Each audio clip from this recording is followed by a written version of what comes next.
The first visit of the new Commission President to Britain as a member state, and almost certainly the last. With Brexit just over 3 weeks away, the arguments of the last 3 years are now history. Ursula von der Leyen came to Downing Street this afternoon to talk about what comes next. It's the first face-to-face talks between these two leaders who have a lot in common as the children of bureaucrats brought up in Brussels.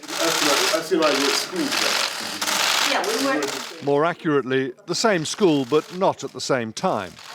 But niceties aside, this was a visit with a pointed message. Accompanied by Michel Barnier, who'll lead the trade talks, she came to her old university, the London School of Economics, to tell London that yes, they want a deal, yes, they want as close a partnership as possible, but every decision carries a price.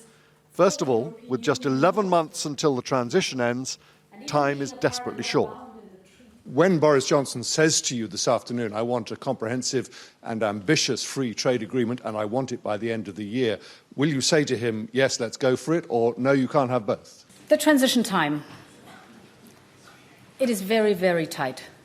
The more divergence there is, the more distant the partnership will be.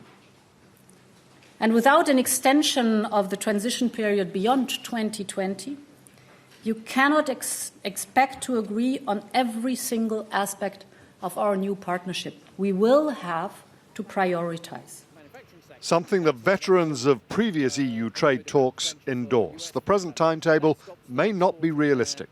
You have to give at least a couple of months, probably usually more, to have this ratified in the UK Parliament, in the European Parliament, by the European Council.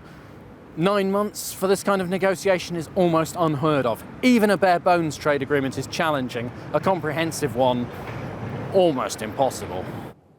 The other message delivered here today is that the more the UK wishes to diverge from EU rules and standards on the environment, workers' rights, tax, safety regulations, the less access it will have to the single market. The EU absolutely insists it will not allow its companies to be undercut by a Singapore-style economy just a few miles away across the Channel. That is something Ursula von der Leyen and Michel Barnier are most unlikely to compromise on, not least because other European capitals wouldn't allow it. Those choices will be for Britain to make, but each one will carry a cost. James Mates, News at 10, Westminster.